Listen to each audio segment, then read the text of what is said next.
In Russia, not only do people not know what the future will hold, they don't know what the past will hold. The past here is constantly changing.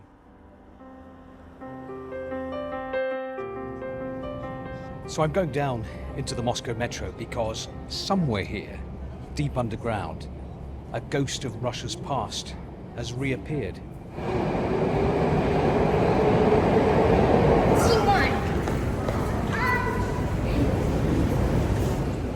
And there he is, Joseph Stalin, a brand new statue of the Soviet dictator. Now, there was a time after his death when all the Stalin statues in Russia were removed, were knocked down, when Stalin's cult of personality and his crimes against the people were officially condemned. The Great Terror, the millions sent to the Gulag, the hundreds of thousands of people executed. But Stalin monuments have been popping up again all over Russia. Today the authorities are focusing on Stalin the strongman, Stalin the victorious wartime leader. Stalin is being rehabilitated. What do young people today think about Stalin? Well, I think that Joseph Stalin is unfairly hated. He did a lot to our nation that we still use. There was, of course, the Stalin terror, and many people suffered in the gulags. About this point of view, we cannot blame only Stalin, because it was a system. Как я могу относиться, если я в России живу? Сталин — это наша история. Поэтому... Ну, спорный человек, да? Типа миллионы жертв там ГУЛАГа. Ну, бывает такое, что мы же все как бы не без греха. Поэтому в те времена, видимо, это было необходимо так поступать. Поэтому было принято такое решение. Это его выбор. А еще... Мы подчиняемся. Безусловно, он был тиран, и тем не менее, как лидер он проявил себя. Но, опять же, да, в каждом человеке есть что-то хорошее и плохое. И вспоминая репрессии, вспоминая вот этот тяжелый период 30-е годы, культ личности Сталина, конечно, это печальная часть истории нашей страны.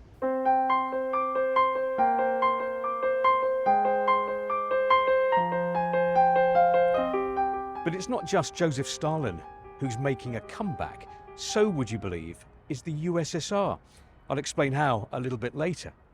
But I mean, the Soviet Union, it's long gone, right? It fell apart more than 30 years ago. There's even a museum dedicated to it here in the center of Moscow. I've just been to take a look.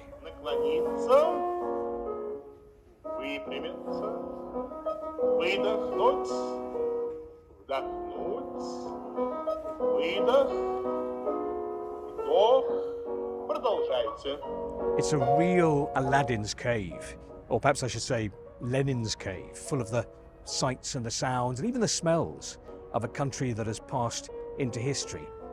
And yet, just a few days ago, one of President Putin's advisors suggested that legally the USSR still exists, because when it was being dissolved, allegedly there were procedural violations. And he said that to try to make out that Russia's war in Ukraine is an internal matter for Moscow. And then a former Russian Prime Minister came out and backed him up. Just over there by Red Square, there are some ultra-nationalists who agree and who want the Soviet Union back. Это все незаконно, соответственно, все это отменяться должно. И мы сейчас хотим вернуть границы 45-го года, чтобы остановить эти войны.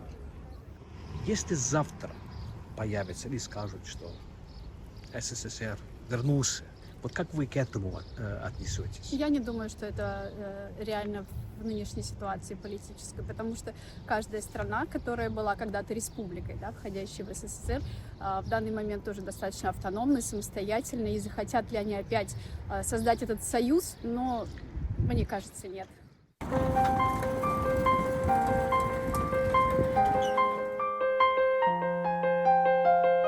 I'm not saying we're definitely going to wake up one morning to find that the USSR is back. But it's interesting that the idea is being planted. And it's interesting too how the past is being reinterpreted, remoulded here under the influence of current events, the war in Ukraine, confrontation with the West, the push for patriotism. Now, Moscow accuses the West all the time of rewriting history. What's happening here does feel like an attempt by the Russian authorities to reshape the past, to try to justify the present.